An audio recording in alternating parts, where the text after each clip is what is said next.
आप सबका धन्यवाद। आपने मेरे सारे वीडियो पर इतने प्रेम बरसाए हैं।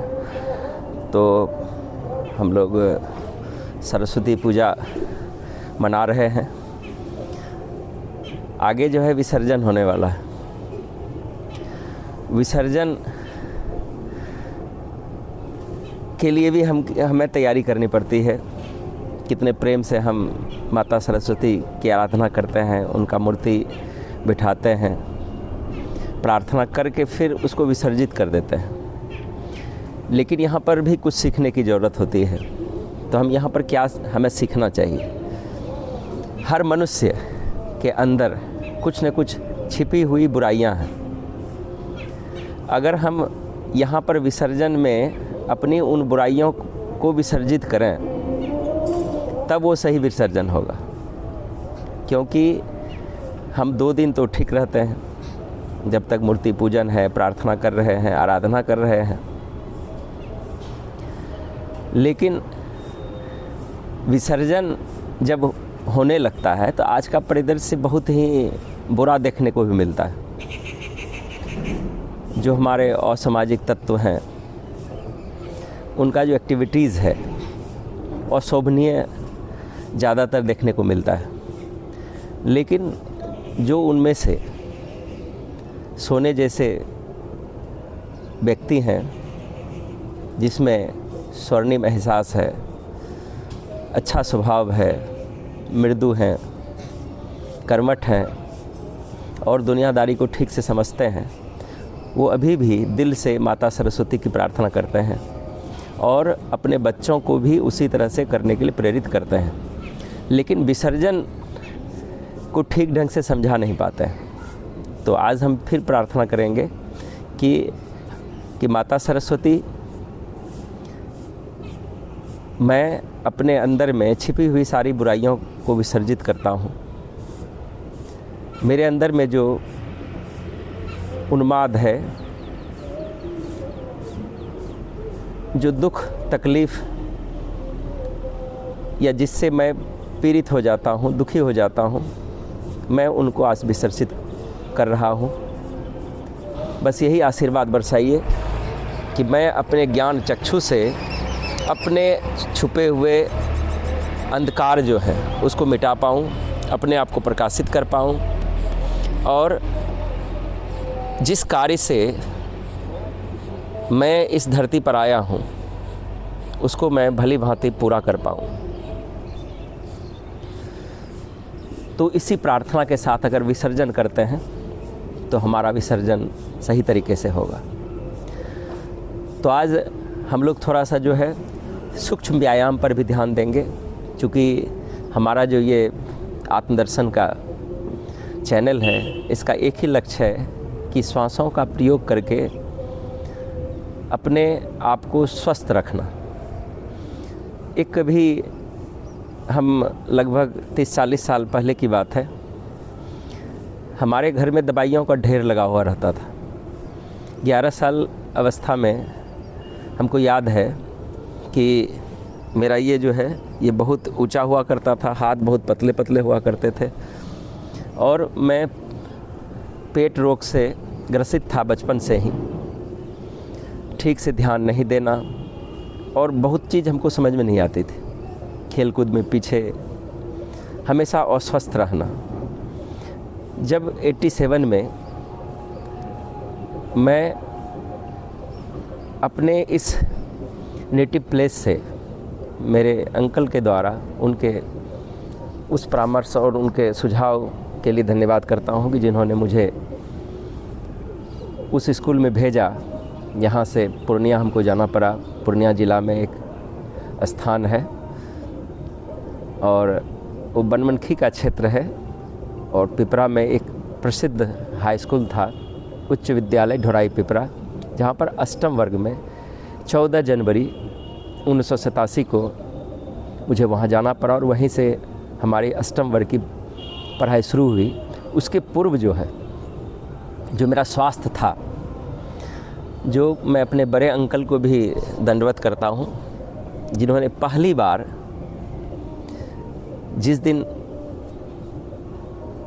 वहाँ पर पहली नाइट मैंने गुजारी तो उन्होंने एक ही शब्द बोला कि प्रतिदिन तुमको 3:30 बजे जगना है और ये तुमको कल से ही करना है और इसमें कोई बहाना नहीं चाहिए। यदि तुम कल से 3:30 बजे नहीं जगते हो तो तुम्हें शीघ्र ही फिर से वहीं वापस भेज दिया जाएगा। लेकिन मेरे मन में ये उत्कंठा थी कि मैं यहाँ अपने घर से ज़्यादा सुरक्षित हूँ, लेकिन उनके स्ट्रिक्ट डायरेक्शन के कारण कि हमको तो रहना है किसी तरह, चूँकि जिस परिदृश्य में हम यहाँ पर अपने गांव में रह रहे थे वहाँ का माहौल सही तरीके से नहीं चल रहा था और बहुत भटकाव था, जिसमें हमको भी लग रहा था कि भटकाव है।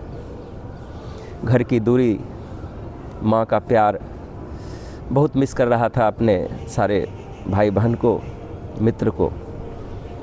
लेकिन जो पहला दिन जब मेरे अंकल का जो आदेश हुआ और हम एक ही बार बोलेंगे और दोबारा हम तुमसे रिक्वेस्ट भी नहीं करेंगे, ये तुम जो समझो, और लगभग 3:10 या 3:30 या 3:15 का समय हो रहा था तो दूसरे रूम से पुकारा, जग गया रे।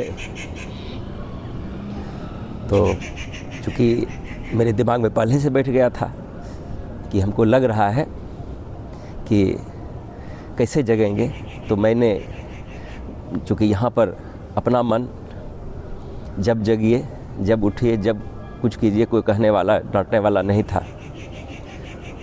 तो उनके उस स्ट्रिक्टनेस के कारण जो कुछ हूँ आज तक उनके कारण ही हूँ। पढ़ाई लिखाई, हमको उम्मीद है कि जितना प्यार हमको चाचा और चाची से मिला वो पिता के प्रेम से भी श्रेष्ठ था उस वक्त। चूँकि डॉक्टर जो होते हैं अपने बच्चे का सही तरीके से इलाज नहीं कर सकते और उसमें कहीं ना कहीं इस तरह से प्यार आ जाता है कि बच्चे को फ्री छोड़ देते हैं। तो मैं जगने का प्रयास किया और उसी समय लगभग कुछ दिनों के बाद जब वहाँ का परिदृश्य से घुल मिल गया, जब खेलने जाता था तो दौड़ नहीं पाता था, कोई गेम्स में उतनी रुचि नहीं रही थी, तो वहाँ पर एक आरएसएस का कैंप की शुरुआत हुई थी। मैं दूर से ही देखता और किसी ने बोला कि चलो तुम भी वहाँ पर भाग ले लो। बोला नहीं, हम तो इसमें नहीं कर पाएंगे, इसमें तो बहुत व्यायाम वगैरह होता है, हम तो सक्षम नहीं हैं। और वहाँ पर एक बूढ़े थे, लगभग 70-75 साल उनकी आयु थी। रिलेशन में मेरे मित्र के नाना हुआ करते थे, तो उन्होंने मेरे बारे में बताया कि ये तो हमेशा बीमार दिखता है और कोई कार्य नहीं कर पाता है और बहुत कमज़ोर है। तो लगभग 4-4:30 बजे का समय था, उनके पास गया और बुलाया कि रे तुम कमज़ोर है? तो बोले हाँ मैं कमज़ोर हूँ। लेकिन कौन बोल दिया तुमको तुम कमज़ोर हो, तुम बीमार हो? तुम्हारी आयु अभी 11-12 साल की हो रही है, तुम कैसे कमज़ोर हो सकते हो? तो उन्होंने बहुत ही मोटिवेट किया हमको कि सचमुच में मैं उनको भी प्रणाम करता हूँ। उन्हें चलो सुबह तुमको जो है आ जाना है, तुम वहाँ पर कैंप पे नहीं जाना, लेकिन जो हम 3-3:15 बजे तुम जग ही जाते हो फिर, तो तुम लगभग 3:45 बजे के आसपास मेरे पास आ जाना। तो उन्होंने सबसे पहले हमको तेज़ी से चलना सिखाया कि अभी मत दौड़ो, सबसे पहले चलो जैसे चलते हो। उन्होंने, और उस समय बहुत मोटा चश्मा मैं लगाता था, आँख भी थोड़ी सी डैमेज हो गई थी, तो चश्मा को खुलवाया और उन्होंने पैदल चलने सिखाया। और धीरे धीरे चलते चलते उन्होंने लगभग फिर फास्ट कर देता था, तो बहुत ही अच्छा लगा जब घर आए। तो हेल्थ के प्रति हम कितने जागरूक हैं, ये देखिए अभी हम वज्रासन में बैठे हैं। अब हम इस वज्रासन को ख़त्म करके आज हम लोग कुछ सूक्ष्म व्यायाम को भी देखेंगे। तो जैसा कि हम पिछले अध्याय में चर्चा की है कि जब भी हम साइंस ऑफ ब्रीदिंग करें तो शरीर को वार्म अप ज़रूर करें। तो शरीर को वार्म अप करने के लिए हमने कुछ व्यायाम बताए थे। आप उसका व्यायाम, आप पीछे वाला वीडियो आप देखिए और उसमें व्यायाम बताए हैं। और अभी सबसे पहले हम पीछे वाला इसलिए बोले कि हम भी शुरू से कोई स्वस्थ आदमी नहीं रहे, और चूँकि कुछ ऐसे शब्द हैं जिसको हम लोग गीत गाने लगते हैं। जब मेरा पदार्पण अभी करंट स्कूल में हुआ है, हम भी असाध्य रोग से यहाँ पर आए हैं। हम खुद इंटरनल, लेकिन इस चीज़ को हम बोलेंगे क्यों? आज हम दूसरे से स्वस्थ दिखते हैं, लेकिन चूँकि बचपन से जो 11 साल की अवस्था में जो इन्फेक्शन हमको फील हुआ कि बहुत एलोपैथिक या और तमाम दवाइयों का सेवन करते करते मेरा मन उब गया था। हो सकता था कि वहीं का इन्फेक्शन रहा हो, लेकिन मैं परमात्मा को धन्यवाद करता हूँ कि मेरे जीवन में साइंस ऑफ ब्रीदिंग आया, और अपने लाइफ में स्वास्थ्य के प्रति मैं हमेशा अनुशासित रहता हूँ और कोशिश करता हूँ कि अगर कोई व्यक्ति अपने आप को रोगी मानता है तो गलत है। सबसे पहले आप उस पर शोध करना छोड़ दीजिए। लगभग आज से 1.5-2 साल पहले डॉक्टर के पास गया। जब उन्होंने मेरा रिपोर्ट देखा तो उन्होंने सलाह दिया कि आपको चंडीगढ़, सिलीगुड़ी यहाँ पर आके भर्ती होना पड़ेगा, आपको इतने खर्च लगेंगे। अब सोचिए कि हमारे बहुत सारे मित्र हैं। अपने आप को बार बार आप सबसे पहले ये हटा दीजिए कि आपको कोई रोग है, आप बिल्कुल स्वस्थ हैं। तो यहाँ पर हम अगर हेल्थ चाहते हैं तो एक प्रार्थना है, उसको बोलते हैं 3-5-1 की प्रार्थना। 3-5-1 का अर्थ है यहाँ पर, इसको बोला जाता है, अगर इसका शॉर्ट फॉर्म लेते हैं तो PPF, पास्ट, प्रेजेंट और फ्यूचर। तो यहाँ पर क्या है कि यदि आप प्रार्थना में इस चीज़ को शामिल करते हैं, तब अगर योगाभ्यास, आसन या कुछ भी करते हैं तो आपका ट्रिपल बेनिफिट होने वाला है। यहाँ पर सबसे पहले 3 ऐसे कंडीशन को लाइए जब आप पूर्ण स्वस्थ थे, आपका शरीर ठीक से कार्य कर रहा था, आप सही तरीके से कार्य क्षमता आपकी प्रखर थी, उस समय को याद कीजिए। 3, उसी तरह से 5 जो है, वर्तमान में जो आपके शरीर में सब कुछ अच्छा है। जैसे मेरे पेट में प्रॉब्लम है तो, लेकिन मेरी आँखें तो सही तरीक़े से कार्य कर रही है, मेरी हाथ सही तरीके से कार्य कर रहे हैं, मेरा पैर सही तरीके से कार्य कर रहा है, ठौना सही तरीके से कार्य कर रहा है। आप उसको याद करते हुए परमात्मा को धन्यवाद कीजिए। इसमें 5 आपको चुनने हैं। अब जो आपको प्रॉब्लम है, आप क्या चाह रहे हैं? अभी हम क्षमा चाहेंगे कि अभी छत पर जो है थोड़ी थोड़ी हवा भी है, और स्नान करके सरस्वती पूजा है, इसमें साफ़ सफाई पर ध्यान रखना पड़ता है। तो इसमें विशेष रूप से आपको ध्यान रखना है कि 5 आपके शरीर में संपूर्णतः शरीर एक बार में ही ख़राब नहीं हो जाता है, और कोई एक बीमारी अगर आती है, जब आप डिजीज़्ड हो जाते हैं, तो कोई एक डिजीज़ के कारण आपकी लाइफ ख़त्म नहीं हो जाती है। आप बहुत को देखते हैं, किसी के एक पैर नहीं है, क्या वो दुखी है? दुखी थे, लेकिन अगर वो उस चीज़ को याद करेंगे तभी भी दुखी हो जाएंगे। लेकिन उसको ये गर्व है कि मेरे पास एक पैर है, अभी मैं इस पैर से चल पाता हूँ, और उनके चेहरे पर मुस्कुराहट आती है। अब सोचिए कि वो कैसे जीते हैं। लेकिन हम अपने उन बीमारियों को रट के कि अब तो हमको ये हो गया, अब तो ये हम नहीं खा पाते हैं, ये नहीं कर पाते हैं। तो हमने चर्चा किया था ज्योग्राफिकल मैथमेटिक्स की, कि यदि आप अभी भी, हम तो किसी खाना को वर्जित नहीं मानते हैं, आप मांसाहार कीजिए, कोई दिक्कत नहीं है, लेकिन शाकाहार ही सर्वोत्तम साधन है आपके शरीर के लिए। इतना ध्यान रखना है। हम इस जिह्वा के लिए उसको हम खाते हैं। यदि आप शाकाहार में आते हैं, शाकाहार में कमी है क्या? किसी चीज़ की कमी नहीं है। इसमें माना जाता है 56 प्रकार के भोग हैं शाकाहार में। तो मैं तो पूरा शाकाहारी हूँ, और मुझे गर्व भी है इस बात की। और आजीवन यदि मेरा जन्म होता है तो आगे जन्म में भी मैं शाकाहारी ही रहूँगा।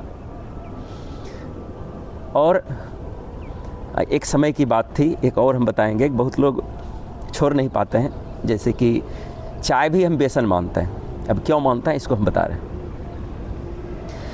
हमारा शरीर जो है, शरीर का जो भाग है, एक भाग जो आपको दिख रहा है और एक भाग जो है इंटरनल होता है। ब्रेन के भी दो भाग हैं।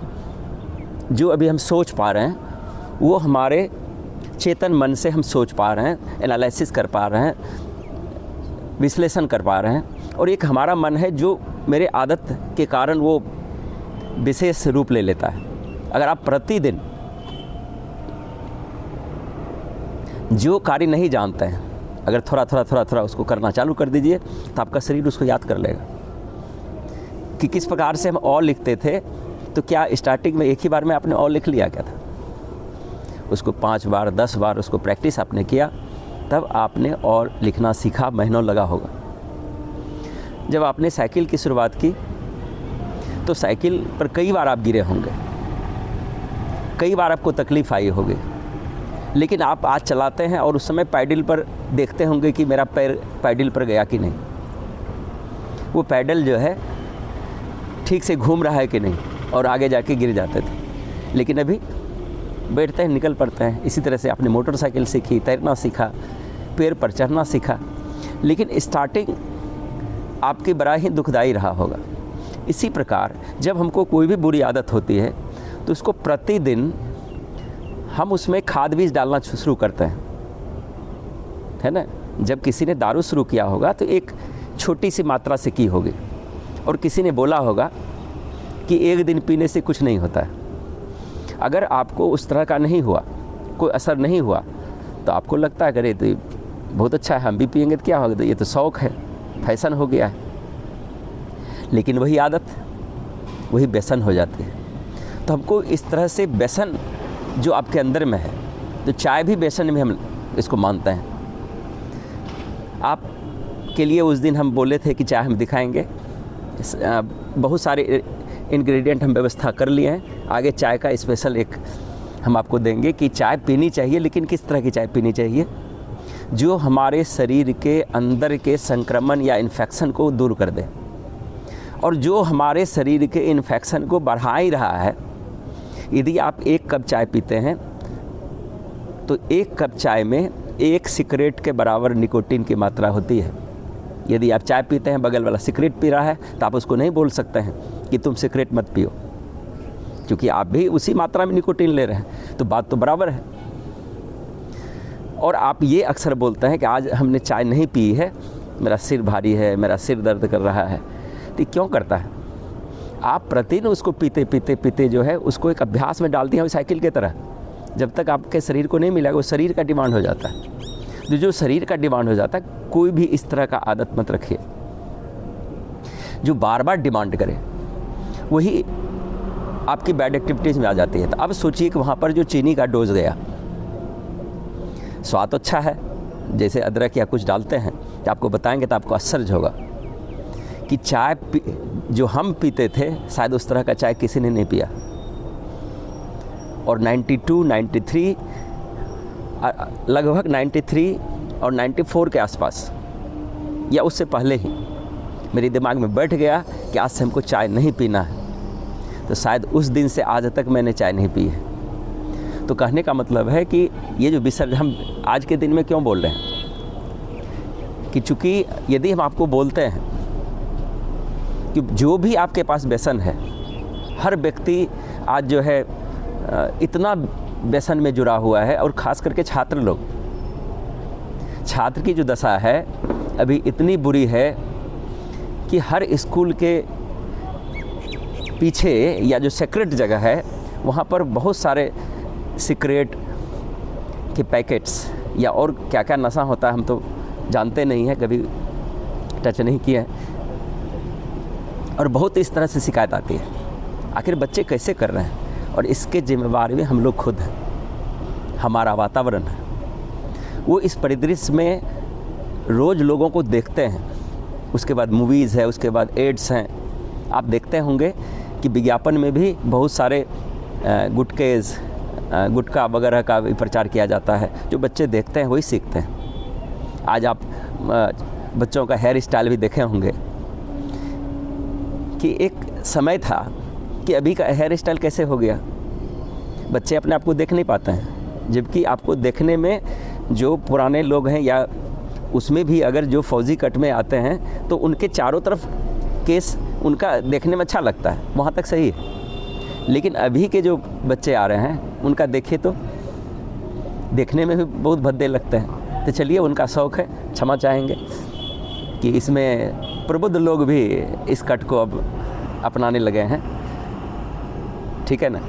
और अब ये तो छोड़िए, उसके व्यसन या किसी गलत आदत से 15-16 की अवस्था में ही आपके केस भी जा रहे हैं। खान पान आपका गलत हो गया है, पानी पीने का तरीका गलत हो गया। पानी पीने में भी हमें श्वास की ज़रूरत होती है कि किस तरह की श्वासें उस वक्त हमारी होनी चाहिए।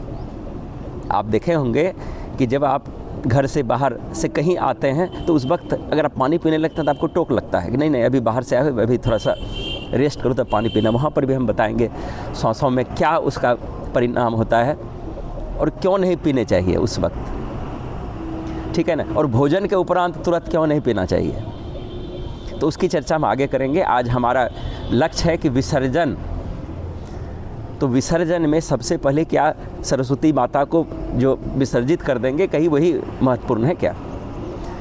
आज जो भी शिक्षक वर्ग हैं, जो भी अभिभावक गण हैं, जो भी आज पंडाल में रह करके पूजा पाठ कर रहे हैं, ज़रूर एक बार बताइए कि विसर्जित आज करना है। तुम्हारे अंदर में जो व्यसन का भाव है उसको विसर्जित करना है।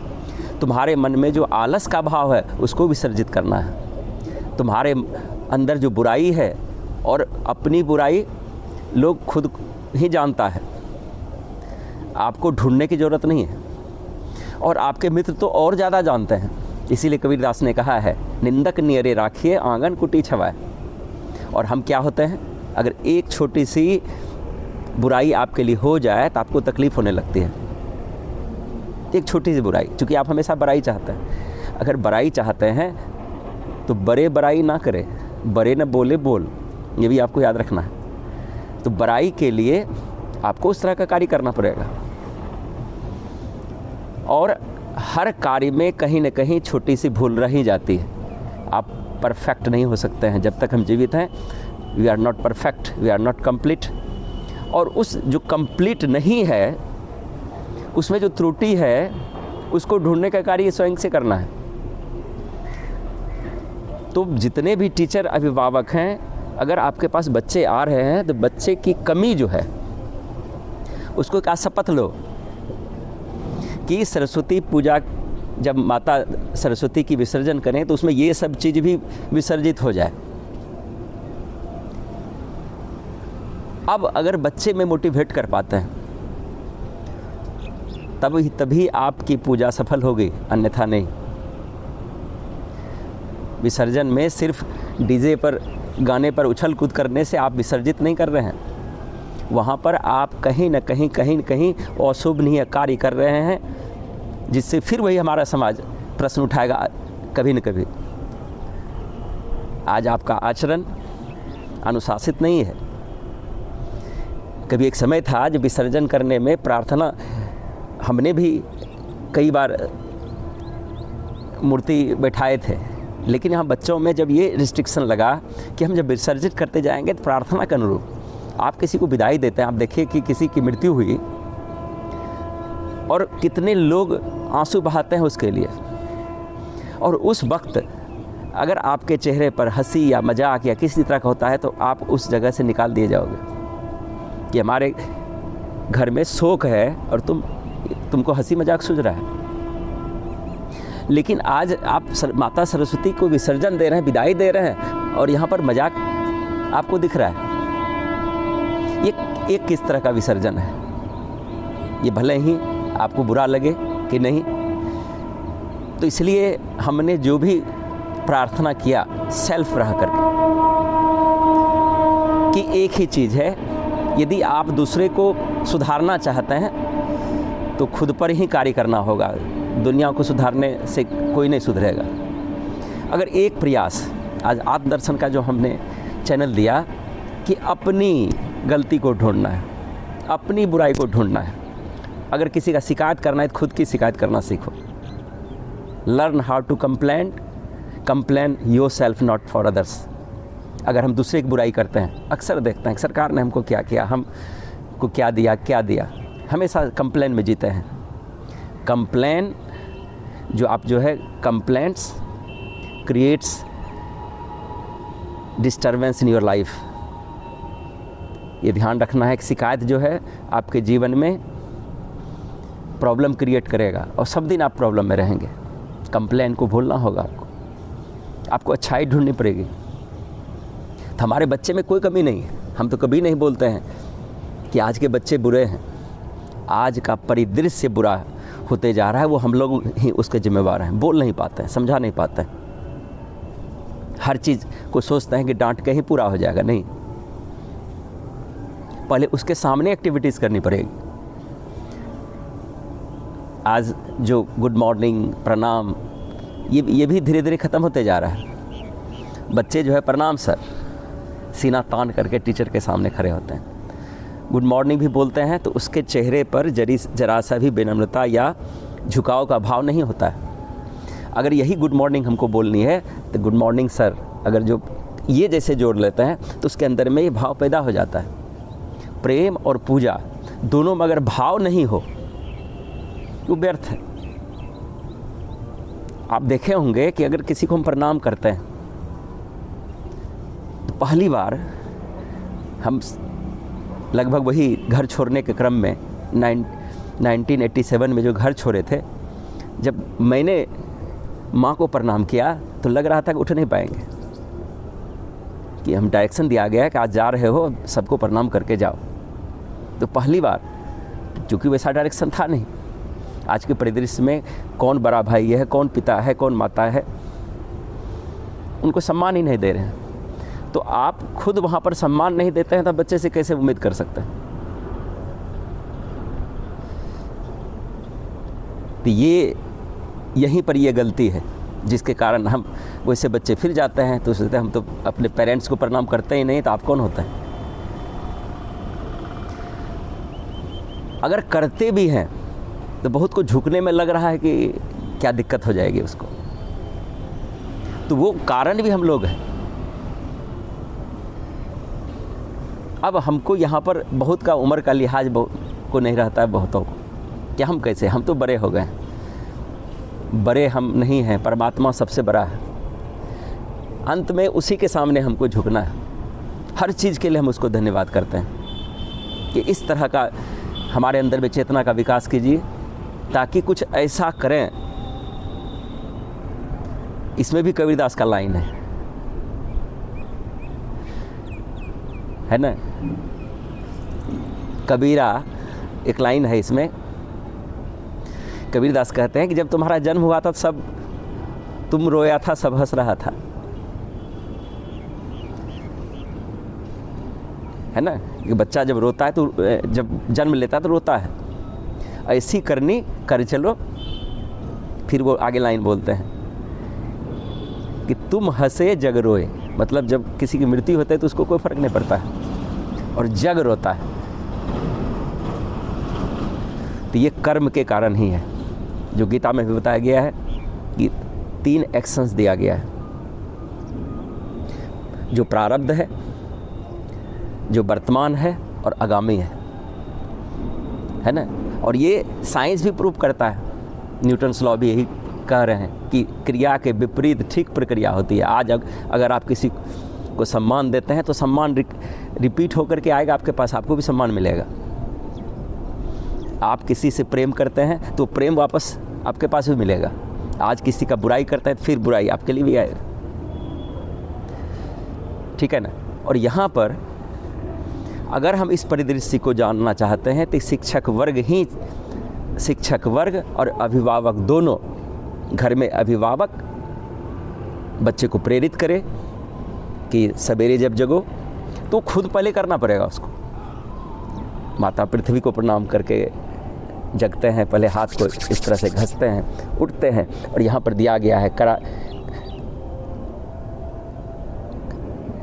कि हाथ देख करके जिसमें लक्ष्मी का वास है, सरस्वती का वास है, गोविंद का वास है, इसको जब देख के जगते हैं और प्रार्थना करते हैं तो आपका दिन शुभ रहता है। ठीक है, इसमें भी आपका श्लोक है, तो हम उसमें भी ज़्यादा नहीं जाना चाहेंगे। ये पहले आपको करना होगा, तब आप प्रेरित कर सकते हैं। अगर खुद चीनी खा रहे हैं और दूसरे को चीनी नहीं खाने का संदेश देते हैं तो ये संभव है? पहले कभी संभव नहीं हो सकता है, आपको छोड़ना पड़ेगा। टीचर की परिभाषा दी गई, teacher who knows the way, a teacher knows the way himself goes the way then he shows the way is a teacher. एक शिक्षक वही है जो उस रास्ते को जानता है, उस रास्ते को खुद, उस रास्ते का पर खुद उसका मनन करता है, उस पर चलता है, तब दूसरे को राह दिखाता है, वही शिक्षक है। तो शिक्षक सिर्फ ये स्कूल में पढ़ाने वाले शिक्षक नहीं होते हैं, एक अभिभावक भी एक शिक्षक है। खुद पहले आपको किसी न किसी तरह से ये ड्रामा करना ही पड़ेगा, चाहे आपको ड्रामा लगे। ये कैसे होगा? ये होगा। अभिभावक अपने आप में चेंजिंग लाए, बच्चा अपने आप उस रास्ते का पालन करने लगेगा। तो कैसे हो गया? हम 5 भाई हैं, सबका अलग अलग विवेक है। चूँकि मेरे पिताजी उस समय अत्यधिक सत्संग करते थे जब मैं छोटा था, और जब मैं हाउस में आ रहा था उनको सत्संग करते देखता था। तो आज मैं गुरु महाराज को भी धन्यवाद करता हूँ कि जिनकी कहानी को मैं सुनता था कि गुरु महाराज का लाइफ कैसा था, कैसे उसने, और पिताजी मेरी माँ को बैठा करके शिव पुराण, विष्णु पुराण, बहुत सारी किताबें पिताजी को पढ़ने का शौक़ था। वो कहानी को, तो कहानी पढ़ने का, सुनने का इतना मेरा शौक़ था, क्या बताएंगे। अभी भी कोई कहानी सुनाने लगे तो हम मुग्ध हो जाते हैं। तो आज कहानी सुनता कौन है? आज तो सिर्फ बस अंगूठा ऊपर नया, हंसी की फुहारा लगी, बस 2 घंटा 3 घंटा कैसे बीत गया किसी को पता भी नहीं चलता। तो आज बच्चों को चाहिए कि हम प्रार्थना करते हैं, माता सरस्वती हमारे समाज में, हमारे बच्चों में ऐसी विवेक भर दीजिए कि उसके अंदर में जो बुराई है और मेरे अंदर में भी जो है, इसको दूर करके हम सारा विसर्जित करना चाह रहे हैं। विसर्जन का यही भाव है कि हमारे अंदर में जितनी बुराई है हमारे समाज में, हमारा समाज इतना लाइटनिंग रहे, इतना प्रकाशित हो कि हम गर्व से कह सकें कि हम इस क्षेत्र के वासी हैं। तो एक छोटा सा उदाहरण के साथ हम ख़त्म करना चाहेंगे कि एक चौराहे पर एक बूढ़ा व्यक्ति बैठा हुआ था और एक घुड़सवार वहाँ पर पहुँचा और घुड़सवार ने पूछा कि बाबा, मैं इस गांव में बसना चाहता हूँ। तो बूढ़े ने बोला कि सबसे पहले ये जवाब दो कि तुम अपने गांव में क्यों नहीं बसना चाह रहे हो। कि इन्होंने कहा कि एक प्रश्न और पूछेंगे कि तुम्हारे गांव के लोग कैसे थे। कि बाबा, मैं वही बताना चाह रहा हूँ, मैं अपने गांव में इसलिए नहीं रहना चाहता कि मेरे गांव के लोग सभी बुरे हैं, हिंसक हैं, अपराधी हैं। मैं चाहता हूँ कि शांति से रह सकूँ, इसलिए आप बताइए कि मैं आपके गांव में रह पाऊँगा। तो बूढ़े ने बताया कि मेरे गांव के लोग तुमसे ज़्यादा हिंसक हैं, ज़्यादा अपराध में लिप्त हैं, ज़्यादा डेंजर हैं। तो उसने कहा बाबा आप पहले बता दिए, नहीं तो हम बस जाते तो फिर मेरा वही हाल हो जाता। चला गया। ठीक 5-6 घंटे के बाद संध्या हो रही थी और वो व्यक्ति जो पूछ के गया था वो पीछे से आ रहा था। उसी वक्त एक और व्यक्ति पहुंचा कि बाबा, मैं भी आपके गांव में रहना चाहता हूं। तो उन्होंने फिर प्रश्न किया उससे कि बताओ कि तुम्हारे गांव के लोग कैसे हैं। कि बहुत भले हैं, बहुत हेल्प की, तो तुम मेरे गांव में बसो। मेरे गांव के लोग तुम्हारे गांव से ज़्यादा अच्छे हैं, ज़्यादा समझदार हैं, ज़्यादा पांडित्य उसमें है, ज़्यादा उनके अंदर में सम्मान का भाव है। तो पीछे से जो सुबह में बोला था कि यहाँ के लोग बहुत बुरे हैं, तो वो पीछे से आया और बोले बाबा ये क्या बोल रहे हो, आपने तो सुबह हमको समझाया कि यहाँ के लोग हमारे गांव से ज़्यादा बुरे हैं। कि उन्होंने, बाबा ने कहा कि तुमने समझा इस चीज़ को नहीं। अगर तुम बुरे हो, तुमको हर व्यक्ति हर जगह बुरा ही नज़र आएगा, और तुम अच्छे हो, तुम सदाचारी हो, तो सब जगह तुमको अच्छे लोग मिलेंगे और तुमको सब जगह सदाचारी ही लोग मिलेगा। चलिए, आज परमात्मा को धन्यवाद करते हुए आप सबका आभार प्रकट करता हूँ कि आपने मुझे इतना प्यार और स्नेह दिया है। आप और साइंस ऑफ ब्रीदिंग को हम लोग आगे देखेंगे। ये हमारा संत समाज का विज्ञान रहा है। हम लोग धीरे धीरे आधुनिकता में इतने लिप्त होते जा रहे हैं कि हमारे स्वास्थ्य पर गहरा प्रभाव पड़ा है। इसके लिए हम आप सबका आशीर्वाद चाहते हैं कि इस मुहिम में आप हमारा साथ दीजिए। धन्यवाद, धन्यवाद, धन्यवाद।